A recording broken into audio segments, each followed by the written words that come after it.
Titan bank ছিল শহরের সবচেয়ে বড় আর নামী কোম্পানিগুলোর একটি, যেখানে চাকরি পাওয়া ছিল হাজার হাজার মানুষের স্বপ্ন। অ্যাডামও তাদেরই একজন ছিল। আজ ছিল টাইটান ব্যাংকের নিয়োগের দিন, আর অ্যাডাম এই সুযোগটা কোনোভাবেই হারাতে চায়নি। এইবারের ইন্টারভিউটা ছিল অনেক কঠিন। প্রায় ৫,০০০ জন প্রার্থীর মধ্যে মাত্র ৮০ জনকে বেছে নেওয়া হবে। সবচেয়ে কষ্টের ব্যাপার ছিল ইন্টারভিউ নিচ্ছিলেন ব্যাংকের প্রেসিডেন্ট সোফিয়া নিজে। অ্যাডামের পালা এলো, কিন্তু সে এতটাই নার্ভাস হয়ে গেল যে শুরুতেই কিছু ভুল করে বসলো এবং নম্বর হারাল। সে নিজেকে কম্পিউটার জিনিয়াস বলে পরিচয় দিল এবং বলল, আমি যে কোনো সিস্টেম হ্যাক করতে পারি। কিন্তু এই কথায়ও সোফিয়া খুব একটা মুগ্ধ হলেন না। ফলাফল, অ্যাডাম বাদ পড়ে গেল। এরপর ইন্টারভিউ দিল লিয়াম। সে ছিল অনেক হাসি খুশি আর কথা বলতে ভালোবাসে। তার কথায় বাকিরা হেসে ফেলল, কিন্তু সোফিয়া একদমই খুশি হলেন না। তিনি মনে করলেন লিয়াম অনেক বেশি কথা বলে এবং কোম্পানির জন্য উপযুক্ত না, তাই তাকেও রিজেক্ট করে দেওয়া হলো। বাইরে বেরোনোর সময় অ্যাডাম আর লিয়ামের দেখা হয়ে গেল, আর তারা বুঝলো তারা তো স্কুলের পুরনো বন্ধু। অ্যাডাম সব সময় শান্ত প্রকৃতির ছিল, আর স্কুলে প্রায় দুষ্টু ছেলেরা তাকে বিরক্ত করত। একদিন লিয়াম তাকে বাঁচাতে গিয়ে তাদের সঙ্গে মারামারি করে ফেলে। ঠিক তখনই পাশ দিয়ে একটা ট্রাক যাচ্ছিল, আর ঘটনাটা সিসিটিভিতে রেকর্ড হয়ে যায়। পুলিশ প্রায় লিয়ামকে ধরে ফেলছিল, কিন্তু অ্যাডাম নিজের ল্যাপটপ বের করে সিকিউরিটি সিস্টেম হ্যাক করে ফুটেজ ডিলিট করে দেয়। সেদিনের পর থেকেই তারা ভালো বন্ধু হয়ে যায়। গ্র্যাজুয়েশনের পর তারা আলাদা হয়ে যায়, আর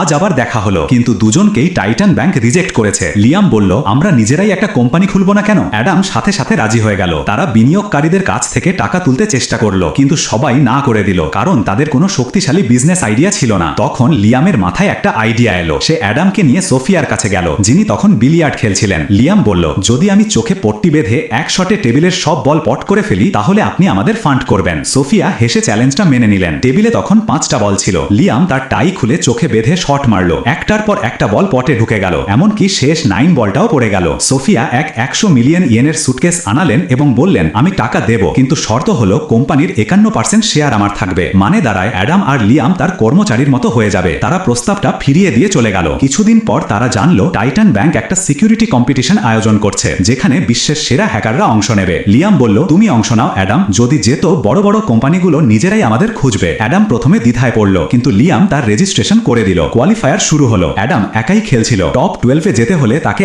১,০০০ জনকে হারাতে হবে। সে একের পর এক সঠিক উত্তর দিচ্ছিল, কিন্তু গতি কম ছিল। তখন লিয়াম ১০০ জন নতুন হ্যাকার নিয়ে এলো, যারা অ্যাডামের পাশে দাঁড়ালো।